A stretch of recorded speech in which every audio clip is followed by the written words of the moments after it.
Everyone, welcome to LN academy. तो आज आपकी इंडियन ज्योग्राफी की नेक्स्ट क्लास है। हमारा टॉपिक चल रहा था भारत का सामान्य परिचय। आपका ये टॉपिक पूरा हो गया। अब सवाल ये आता है कि हमने भारत के भौतिक प्रदेश में कौन कौन से टॉपिक पढ़े थे। पहला हमने पढ़ा था कि भारत का हमने अक्षांशीय विस्तार देखा, देशांतरीय विस्तार देखा पूरी पृथ्वी पे, और हमने क्या देखा, और हमने जो कि अक्षांश रेखाओं में मेन लाइनें पढ़ी थी, जैसे कि कर्क रेखा, मकर रेखा, अंटार्कटिक रेखा, भूमध्य रेखा और आर्कटिक रेखा। फिर हमने देशांतरीय विस्तार में कुछ लाइनें पढ़ी, जैसे कि 82 डिग्री आपके भारतीय मानक समय, और हमने ग्रीनविच रेखा पढ़ी, इंटरनेशनल डेट लाइन पढ़ी, अंतरराष्ट्रीय तिथि रेखा को पढ़ा।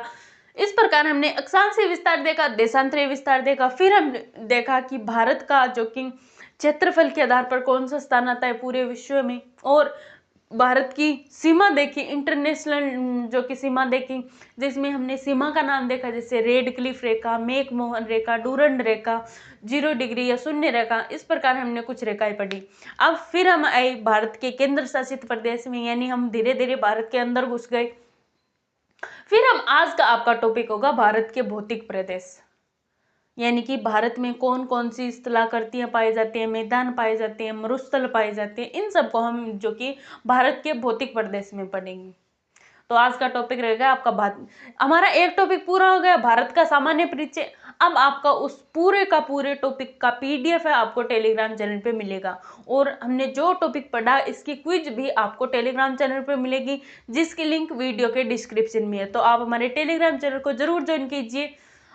अगर हम बात करें क्विज की, तो आपके क्विज में वे ही क्वेश्चन उठाए जाते हैं जो कि पीवाईक्यू से आपके क्वेश्चन उठाए जाते हैं, यानी कि पीछे वाले कोई ना कोई एग्जाम में आए हुए होते हैं वो क्वेश्चन, और आपके क्वेश्चन बस उसी टॉपिक से दिए जाएंगे जितना हमने पढ़ा है। ऐसा नहीं कि आपको हर कुछ भी पूछ लिया, नहीं, आपको पढ़ाया गया है बस उतने से ही आपको क्वेश्चन पूछे जाएंगे। तो इसी के साथ हमारा आज का टॉपिक स्टार्ट करते हैं, भारत के भौतिक प्रदेश। भारत के भौतिक प्रदेश को पढ़ाने से पहले मैं आपको एक चीज बताना चाहूंगी कि मैं आपको आज से 60 करोड़ वर्ष पूर्व पृथ्वी का एक दृश्य दिखाना चाहती हूँ।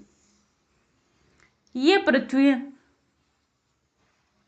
ये दृश्य मैं आपको क्या दिखाना चाहती हूँ कि आज से 60 करोड़ वर्ष पूर्व है, 60 करोड़ वर्ष पूर्व। ये क्या है? 60 करोड़ वर्ष पूर्व का कोई काल तो होगा, कोई नाम तो होगा, उसका नाम है क्रिटेशियस काल। क्रिटेशियस काल।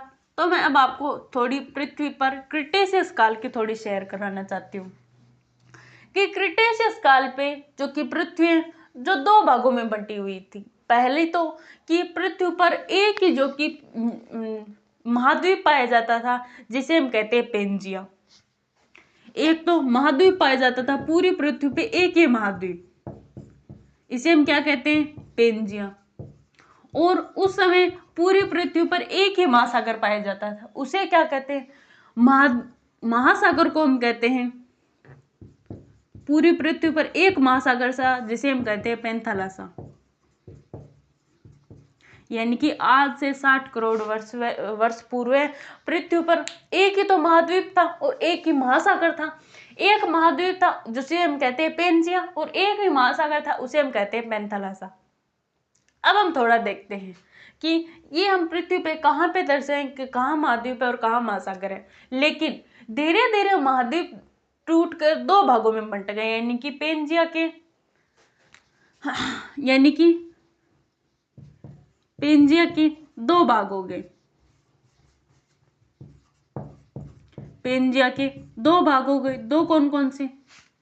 पहला हम देखते हैं, एक तो यहाँ पे है और एक यहाँ पे है, तो बीच की जगह क्यों छोड़ी भाई? हम आगे भी देखते हैं कि पूरी पृथ्वी पे आज से 60 करोड़ वर्ष पूर्व पृथ्वी पर एक महाद्वीप पाया जाता है पेंजिया। उसके दो पार्ट थे, एक का नाम है अंगारा लैंड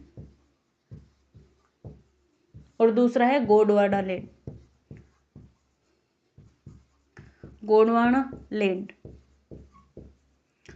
ये दो आपके महाद्वीप थे, यानी कि ये तो हो गए आपके, आप यहां पे दर्शा सकते हो, ये हो गए आपके पेंजिया। तो पेंथालासा, ये हो गया आपका पेंथालासा। पेंथालासा का एक ही पार्ट था, इसके दो पार्ट नहीं थे। गोंडवानालैंड और अंगारालैंड व गोंडवानालैंड के मध्य एक सागर था जिसे हम कहते हैं टेथिस सागर।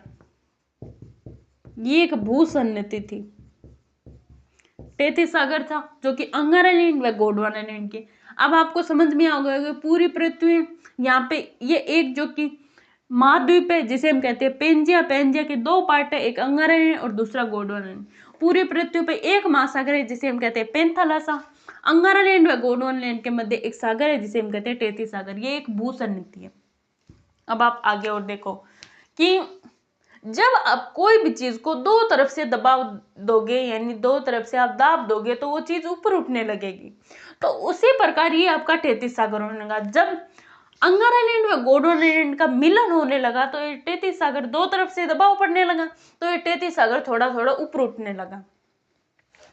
ये टेथिस सागर है जो कि थोड़ा थोड़ा ऊपर उठने लगा। क्यों? क्योंकि अंगारालैंड व गोंडवानालैंड का मिलन होने से ये जो कि ऊपर उठने लगा धीरे धीरे।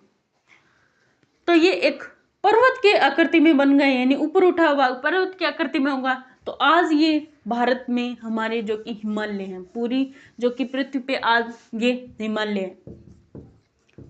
हिमालय पर्वत श्रृंखला कौन सी? जो कि 60 करोड़ वर्ष पूर्व यानी क्रिटेशियस काल में ये कभी भूसागर टेथिस सागर हुआ करता था। और अब आती है गोंडवानालैंड की बात कि जब ये तो हो गया आपका जो कि हिमालय, और ये गोंडवानालैंड हो गया आपका दक्षिणी भारत। आज जो हमें दक्षिणी भारत दिखाई दे रहा है ये कभी गोंडवानालैंड का पार्ट हुआ करता था। तो ये गोंडवानालैंड, ये कहाँ गोंडवानालैंड आ गया। अब हम और देखते हैं कि अब हम थोड़ा और आगे आते हैं कि पृथ्वी से थोड़ा और आगे आए 60 करोड़ वर्ष पूर्व कि पहले है जो कि पृथ्वी पे जो कि प्लेटें थी वो आपस में टकरा रही थी, यानी कि प्लेटें या तो वो टकरा रही थी या वो इधर उधर घिसक रही थी। तभी भारत का एक यानी कि पूरी पृथ्वी का एक पार्ट भी घिसक रहा था जिसे हम कहते हैं दक्षिणी भारत, जो कभी अफ्रीका से मिला हुआ करता था लेकिन फिर वो एशिया से मिलता हुआ आया। तो ये कभी जो कि दक्षिणी भारत का पार्ट है ये कभी अफ्रीका से मिलता था, लेकिन ये अफ्रीका से धीरे धीरे घिसकता घिसकता आपके जो कि एशिया से महाद्वीप से मिला, तो फिर ये हो गया दक्षिणी भारत। अब हम आते हैं भारत के भौतिक प्रदेश पे। हमने भारत का सामान्य परिचय पढ़ा। अब हम देखते हैं कि भारत में कौन कौन से पर्वत पाए जाते हैं, पठार पाए जाते हैं, मैदान पाए जाते हैं, वह स्थलाकृतियां यानी मरुस्थल पाए जाते हैं। अब इन सबको हम देखते हैं।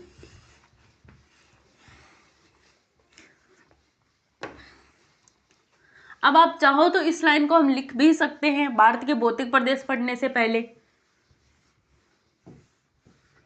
कि आज से 60 करोड़ वर्ष पूर्व क्रिटेशियस काल में समस्त पृथ्वी पे एक महाद्वीप पाया जाता था जिसे हम कहते हैं पेंजिया, और एक महासागर पाया जाता है जिसे हम कहते हैं पेंथालासा। पेंजिया के दो पार्ट हुआ करते थे, अंगारालैंड व गोंडवानालैंड। अंगारालैंड व गोंडवानालैंड के मध्य एक भूसन्नति थी जिसे हम कहते हैं टेथिस सागर। जब अंगारालैंड व गोंडवानालैंड का मिलन होने लगा, तब जब ये टेथिस सागर है ये ऊपर उठने लगा, तो आज ये हिमालय का पार्ट है। आप चाहो तो लिख सकते हो, नहीं आपको टेलीग्राम चैनल पे ये मिल जाएगा। अब हम आते हैं भारत के भौतिक प्रदेश पे। पहले हम थोड़ा भारत का जो कि रफली डायग्राम बनाते हैं।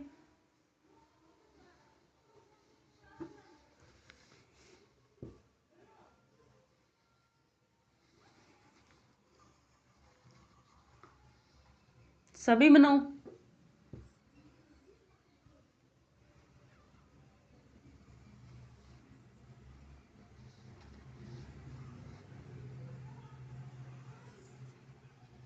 ये मान लो आपका भारत का रफली डायग्राम है। आपका पहला होमवर्क ये बनता है कि जब आप इंडियन ज्योग्राफी पढ़ रहे हो तब आपको कैसा ना कैसा आपको इंडिया का मैप आना जरूरी है। ये आपका पहला करते हुए कि आप इंडियन ज्योग्राफी पढ़ रहे हो, आप इंडिया का मैप बनाना नहीं आता। चाहे आपको कैसा भी बनाना हो, मतलब एकदम फालतू सा बनाना हो, लेकिन आप धीरे धीरे सब समझ जाओगे, अब सब सीख जाओगे। एक बार ऐसा ऐसा बनता है तो कोई बात नहीं, ऐसा भी बना लो। अब हम देखते हैं कि यहाँ पे जो कि भारत के भौतिक प्रदेशों इसको कितने भागों में बांटे। यहाँ पे हमारी जो कि हिमालय है यहां से, तो ये वाला एक पार्ट है, इसे काट लो, इसे हम क्या कहेंगे, ये आपका पहला मान लो। फिर यहां पे जो कि आपके पठार पाए जाते हैं, ये भारत का दक्षिणी भाग है, त्रिभुज आकृति में। 2 नंबर इसे काट लो। 3 नंबर यहाँ पे आपके मैदान पाए जाते हैं, जैसे गंगा का मैदान, यमुना का मैदान, तो 3 नंबर इसे काट लो। 4 नंबर ये तटीय सागर या द्वीप समूह, इन्हें काट लो 4 नंबर। तो अब इसके नाम देखते हैं कि पहला है, इसे हम कहते हैं भारत का उत्तरी पर्वतीय प्रदेश, भारत का उत्तरी पर्वतीय प्रदेश। 2 नंबर पे आओ, दक्षिणी भारत प्रायद्वीपीय, दक्षिणी भारत प्रायद्वीपीय पठारी प्रदेश, प्रायद्वीपीय पठारी प्रदेश। फिर 3 नंबर पे आओ, 3 नंबर क्या कहता है, 3 नंबर कहता है कि ये मध्य का भाग है, एक तो ये, तो इसे हम कहते हैं मध्यवर्ती मैदान समूह। में इसे मैदान क्यों कहते हैं भाई, क्योंकि यहाँ पे दक्षिण मैदान समूह, ये इसे मैदान क्यों कहते हैं कि जब नदियां आती है यहाँ पे, तो नदियां जो कि एक मैदान बना लेती हैं, यानी कि उसका कटाव होता रहता है और वो धीरे धीरे मैदान बनाती रहती हैं। तो ये हो गया, जैसे कि यहाँ पे गंगा का मैदान है, यमुना का मैदान है, तो ये हो गया मध्यवर्ती मैदान समूह। चौथा और देखो, अब यहाँ पे हम तटीय को पढ़ेंगे, तो ये हो गए आपके तटीय समूह।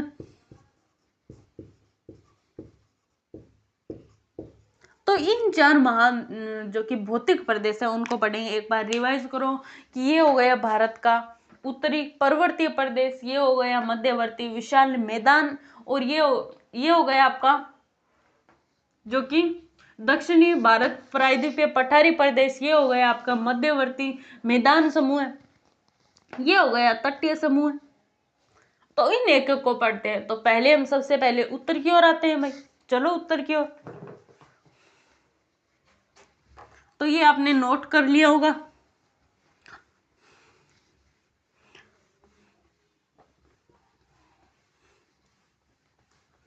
अब हम आते हैं भारत में सबसे पहला भौतिक प्रदेश है हमारा, पहले भौतिक प्रदेश में हम देखते हैं कि ये भारत का उत्तरी पर्वतीय प्रदेश है। अब आपको पता है कि इसका निर्माण कैसे हुआ। 60 करोड़ वर्ष पूर्व अंगारलैंड व गोंडवाना के मिनरल से टेथिस सागर ऊपर उठ गया, इससे जो कि टेथिस सागर जो कि हिमालय का निर्माण हो गया। तो ये आप सभी को पता है, अब इनको बार बार लिखने की कोई जरूरत नहीं है। अब हम ये देखते हैं कि इसको हम पढ़ेंगे कैसे, कितने भागों में इससे तोड़ तोड़ के पढ़ेंगे। अब आप सभी को पता है कि हम जिस चीज के जितने टुकड़े करें वो हमारे लिए अच्छे हैं। जैसे कि हम खाना खाते हैं तो हम जितने ज्यादा टुकड़े करके चबाते हैं तो वो हमारे शरीर के लिए उतना ही फायदेमंद होता है। इसी प्रकार जब हम इस टॉपिक के जितने टुकड़े करेंगे उसी प्रकार हमारे अच्छा समझ में आएगा। अब हम देखते हैं कि हम उत्तरी पर्वतीय प्रदेश के कितने टुकड़े कर सकते हैं। तो पहले देखते हैं हम उत्तरी पर्वतीय प्रदेश को 3 भागों में पढ़ेंगे। कौन कौन से। पहला आपका भौतिक प्रदेश है, मार्कर चेंज कर ले एक बार। पहले हम देखते हैं उत्तरी पर्वतीय प्रदेश, इसको हम बांटेंगे 3 भागों में। 3 भागों में कौन कौन से भाई। पहला हम देखते हैं ए वाला पार्ट, हम देखते हैं ट्रांस हिमालय,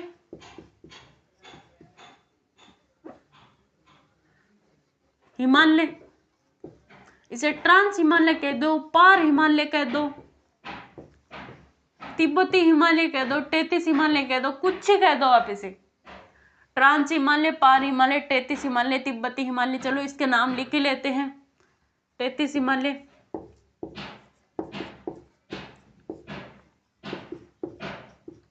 और आपके तिब्बती हिमालय। तिब्बती हिमालय, एक का तो हमने नाम काढ़ लिया, नामकरण कर दिया एक का। फिर दूसरे पे आते हैं, हम इसको बी भाग में कौन से बांट सकते हैं। एक का आपका हिमाचल हिमालय, हिमाचल हिमालय, दूसरे का नामकरण कर दिया। सी पे आते हैं पूर्वांचल हिमालय,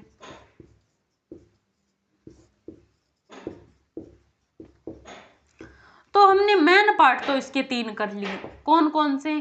पहला है आपका पार हिमालय, ट्रांस हिमालय, 33 हिमालय, हिमाचल हिमालय। 2 नंबर पे आते हैं, जो कि 2 नंबर पे आते हैं हिमाचल हिमालय, यानी कि 3 नंबर पूर्वांचल, यानी पूर्व का हिमालय, इसे पूर्वांचल हिमालय कहते हैं। अब हम इसके कितने पार्ट कर सकते हैं, इसके पार्ट भी देखते हैं।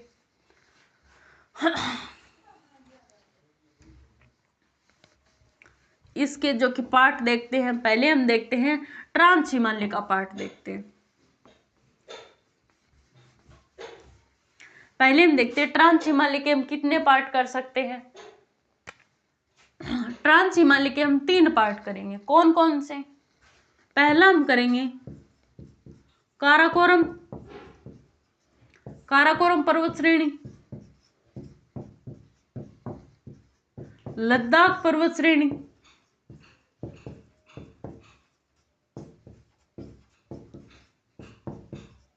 लद्दाख पर्वत श्रेणी, और 3 नंबर है जास्कर पर्वत श्रेणी।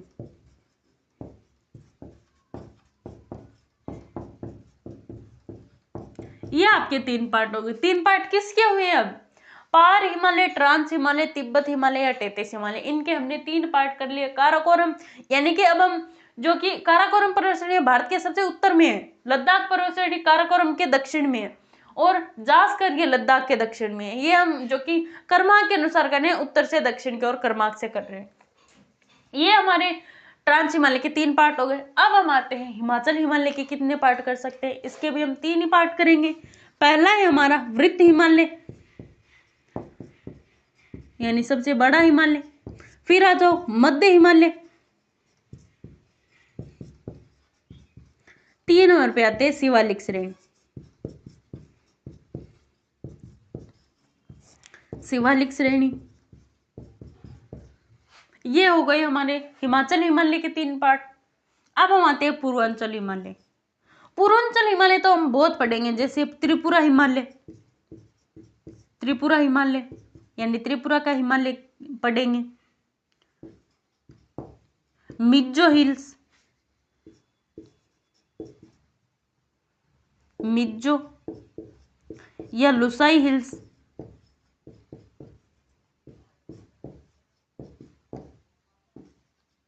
हिमालय।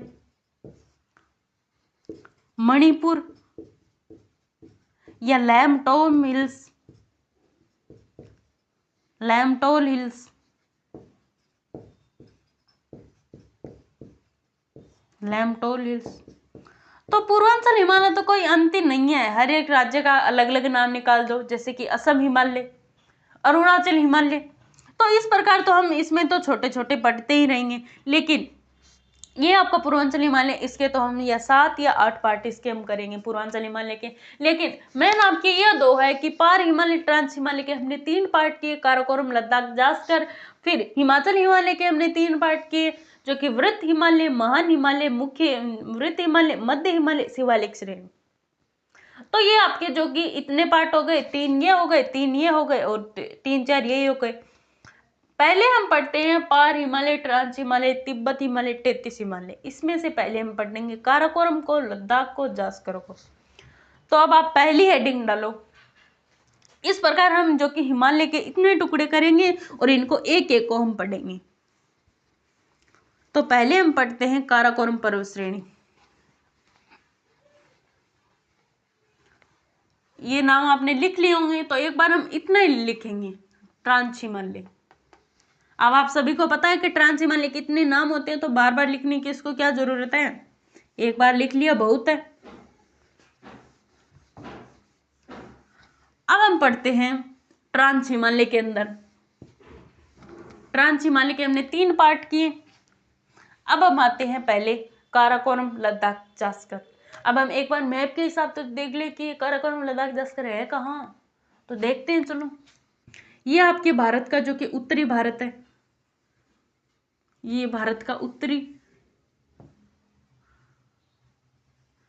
भारत है, आप सभी को पता ही है, एक बार में इतना ही बनाएंगे। ये भारत का पीओके वाला पार्ट है। तो इस पीओके के अंदर तीनों पार्ट गए। यहाँ पे आपके काराकोरम है उत्तर में, उसके नीचे लद्दाख पर्वत श्रेणी है और उसके नीचे जास्कर पर्वत श्रेणी है। ये आपके हो गई काराकोरम, ये लद्दाख और ये हो गई आपके जास्कर पर्वत श्रेणी। तो इस प्रकार ये तीनों है जो कि पीओके में स्थित है। तो अब इसको हम एक एक को पढ़ते हैं। ये आप सभी को पता, मैप के हिसाब से आपको पता चल गया होगा कि ये कहाँ पे है। एक्चुअली ये पीओके इतना तो फैला हुआ नहीं है, ये थोड़ा फैला हुआ है, इस प्रकार ये थोड़ा सा फैला हुआ है। इसमें 3 पर्वत श्रेणी है, काराकोरम, लद्दाख, जास्कर। अब आपको मैप के हिसाब से पता चल गया कि इन तीनों श्रेणियों की इमेज कहाँ पे बनती है। अब हमारे, अब जैसे मैं नाम लूँ काराकोरम, लद्दाख, जास्कर यानी ट्रांस हिमालय, तब आपके इमेज बननी चाहिए हाँ पीओके में तीनों स्थित है। तो अब हम देखते हैं, पहले हम देखते हैं काराकोरम पर्वत श्रेणी को, लद्दाख और जास्कर। पहले हेडिंग डालो आप, 1 नंबर हेडिंग डालो काराकोरम पर्वत श्रेणी। काराकोरम पर्वत श्रेणी, किसी भी हम जो कि पर्वत श्रेणी को पढ़ते हैं तो पहला दायित्व बनता है कि इसकी सबसे ऊंची पर्वत चोटी कौन सी है। तो देखते हैं कि काराकोरम पर्वत श्रेणी की सबसे ऊंची पर्वत चोटी कौन सी है।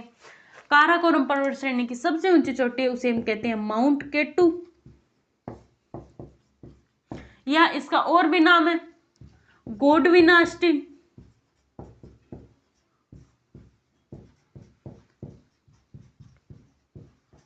गोडविना अस्टिन या कृष्णगिरी,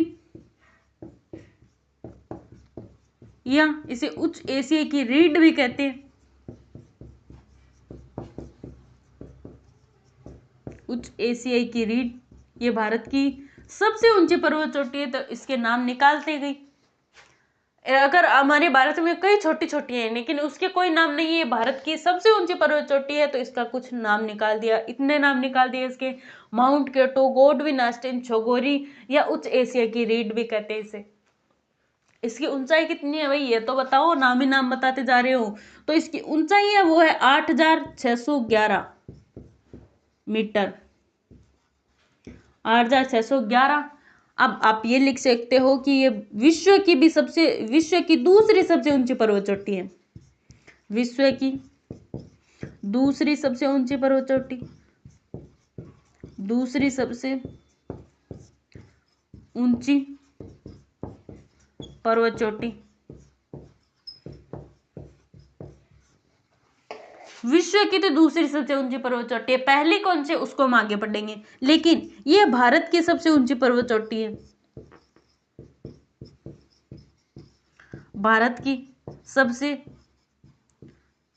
ऊंची पर्वत चोटी, भारत की सबसे ऊंची पर्वत चोटी है, तभी इसके नाम है, तभी इसके इतने नाम है। जैसे कि मान लो कोई अपनी माँ के एक ही बच्चा है तो उसके नाम निकाल दिए चुन्नू, मुन्नू, कुछ भी बहुत सारे नाम निकाल दिए इसके, लेकिन नहीं, उसके उसी माता के अगर 5-6 पुत्र होते तब उसका कोई का कोई नाम निकालता, कोई का कालिया, कोई का धोलिया, तो इस प्रकार नाम निकलते। एक होता है वो अधिक लाडला होता है, तो उसी प्रकार ये हमारे भारत की सबसे ऊंची पर्वत चोटी है, तब इसके इतने नाम निकाल दिए, माउंट केटू, गोडविन अस्टिन, छोगोरी, उच्च एशिया की रीढ़। अब ये हो गया हमारा जो कि सबसे ऊंची पर्वत चोटी है, ये झिलमिला हमारा हो गया। अब हम आते हैं कि काराकोरम पर्वत श्रेणी के जो कि पश्चिम में एक जो कि पठार है, उसे हम कहते हैं पामीर का पठार। पामीर का पठार, ये कहाँ है? ये काराकोरम पर्वत श्रेणी के पश्चिमी भाग में है। पामीर का पठार, इससे बहुत सारे ग्लेशियर निकलते हैं। वो कौन कौन से निकलते हैं उसे हम देखते हैं कि पामीर का पठार, इससे बहुत सारे ग्लेशियर निकलते हैं, ग्लेशियर निकलते हैं। अब ग्लेशियर कौन कौन से उसको हम देखते हैं। पहला ग्लेशियर है हमारा सियाचिन ग्लेशियर।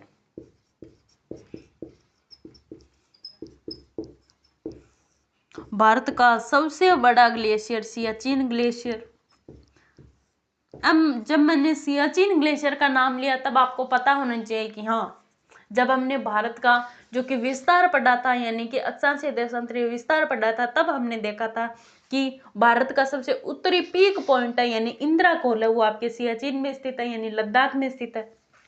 तो ये सब बातें आपको दिमाग में आनी चाहिए। अगर आपके दिमाग में आ रही है तो आप जो कि अच्छी पढ़ाई कर रहे हो, यानी कि अच्छी स्थिति में हो। अगर आपके दिमाग में नहीं आ रहा है कि हाँ सियाचिन ग्लेशियर में हो, कहीं भी हो, मैं क्या पता, तब आपको पढ़ाई की जरूरत है। यानी कि सियाचिन ग्लेशियर है ये आपके एक तो लद्दाख में, और इसकी जो कि भारत की सबसे उत्तरी पीक पॉइंट यानी इंदिरा कोल वो सियाचिन ग्लेशियर में स्थित है। दूसरा हो बटूरा ग्लेशियर। बटूरा ग्लेशियर ये कौन सी घाटी में है? ये आपके हुंजा घाटी में है। हुंजा घाटी में स्थित आपके बटूरा ग्लेशियर। एक आप और लिख सकते हो हुंजार ग्लेशियर, स्पार ग्लेशियर लिख लो आप। स्पार ग्लेशियर है ये आपके भी हुंजा घाटी में, हुंजा घाटी में। 3 ग्लेशियर हो गए, Siachen glacier, Batura glacier, spar glacier. Batura glacier और स्पार ग्लेशियर ये दोनों हुंजा घाटी में है। एक काम करो आप 2 ग्लेशियर और लिख लो। ये हमारे हो गए, हिमाचल हिमालय हमारा चल रहा है।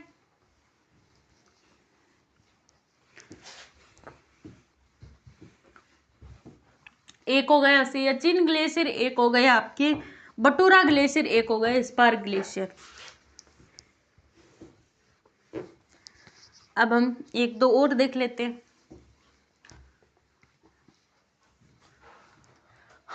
नेक्स्ट देखते हैं हम बटूरा बियाफो ग्लेशियर।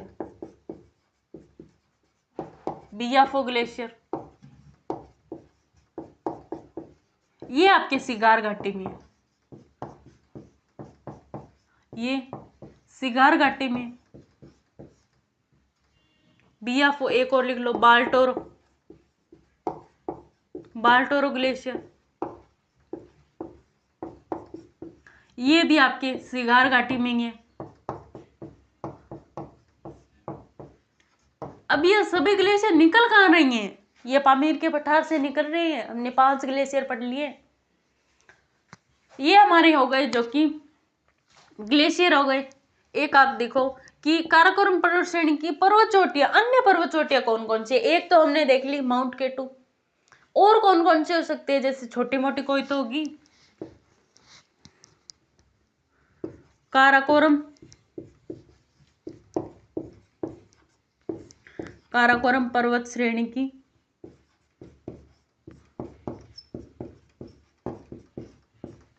अन्य प्रमुख चोटियां, अन्य प्रमुख चोटियां वो कौन सी हैं? एक आप लिखो हिंडेन पीक, हिंडेन पीक, गासरब्रुम, 3 नंबर आपकी मासरब्रुम। ये आपके 3 जो कि अन्य पर्वत चोटियां हो गई। और इसमें प्रमुख दर्रे कौन कौन से? यानी कि एक तो आपका यही हो गया काराकोरम दर्रा, काराकोरम दर्रा। एक और लिख लो आप हिग्गल दर्रा। ए हिग्गल दर्रा, ये काराकोरम पर्वत श्रेणी के दर्रे हो गए। और आप एक लिखो, एक इसकी पूरी उप श्रेणी है, यानी कि इसकी पूर्वी उप श्रेणी कौन सी है। ये प्रश्न एग्जाम में अक्सर पूछा जाता है। इसकी पूर्वी उप श्रेणी, उसका नाम है सासेर कांगड़ी।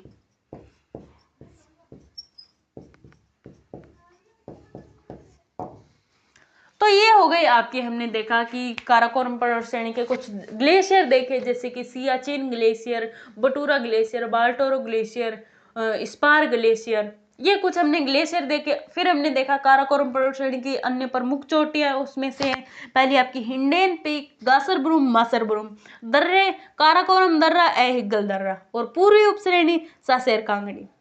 तो आज की क्लास में हो गया हमारी जो कि काराकोरम पर्वत श्रेणी है वो हो गई। कल की क्लास में हम पढ़ेंगे लद्दाख पर्वत श्रेणी व जास्कर पर्वत श्रेणी को। तो आज की क्लास में हम इतना ही पढ़ेंगे ताकि आपको आसानी से याद हो जाए। ज्यादा हम पढ़ेंगे तो आपको याद नहीं होगा, फिर हम आगे पढ़ने से क्या फायदा। तो आज की क्लास में हम इतना ही पढ़ेंगे। और